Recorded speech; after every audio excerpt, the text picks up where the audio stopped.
Well, welcome back to our special of the National Museum of African American Music. I'm Stephanie Langston, taking you inside the Roots Theater, and this is truly an immersive experience. Take a look at that screen back behind me, just a glimpse of what you can expect when you start your journey here at the museum. I'm bringing back in Dexter Evans. Now, Dexter, tell us about this vision of creating this kind of as the starting point for the guests when they first come. Yeah, absolutely. So again, we're in the Roots Theater, and this film is a 15-minute feature that really tells the story of the African American experience through music, right? And so we have 5 different galleries, permanent galleries in the museum, and this film, it shows those galleries and those experiences all intertwined into sort of a timeline of the African American experience, especially from the time that Africans were brought over to the Americas, early 1600s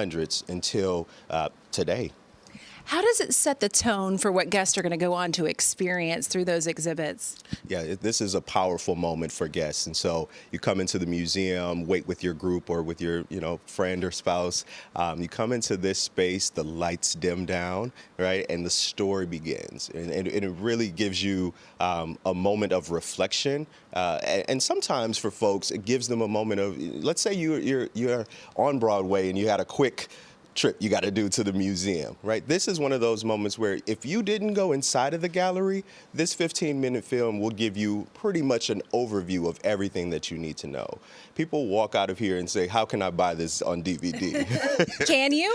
You can't, actually, but you can always come back to the museum, become a member, and watch it as much as you'd like. Okay, well, who are some of the key figures and artists that we'll catch within that movie?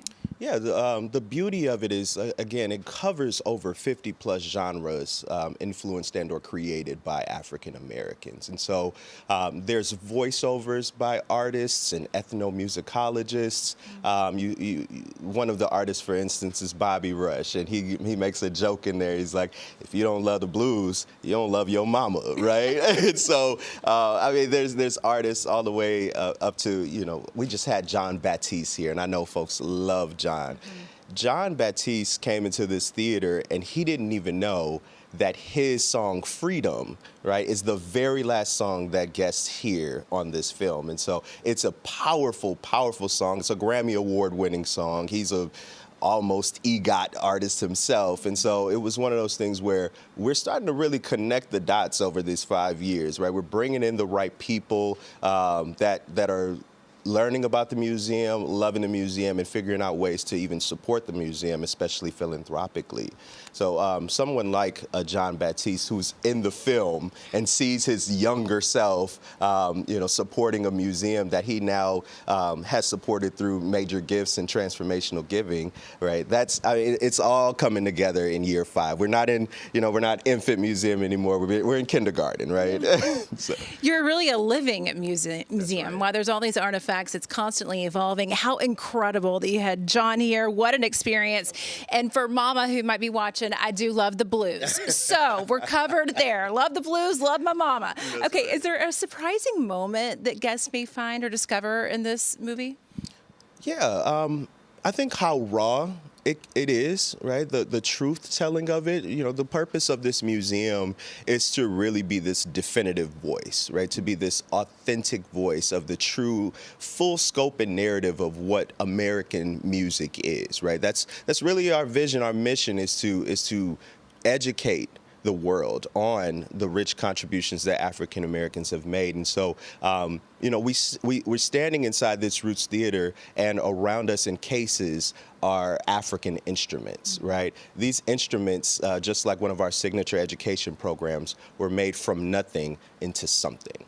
Right, and so a lot of these flutes and trumpets and horns, various things that are around us, they came from tusks, right? They came from cedar trees and wooden trees, and just pushing things together to make sound and make community. And so I'm so proud of what we have, the intentionality that we've put together, starting right here in Roots Theater.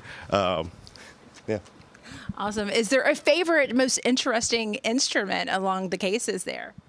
Oh man, I think that I'm a woodwind instrumentalist myself, so I play saxophone. So anything you can toot toot a little bit, I'm really interested in. I think there's one instrument that most people resonate here in Nashville, especially with. It's an early iteration of a guitar. It's called a diddley bow. Right. This is a one-string sort of guitar, if you will, where you take a little tool and you scroll up and down on this one string, and it makes various sounds and tones. And so children especially love to run to that instrument and touch it and play it and those sorts of things.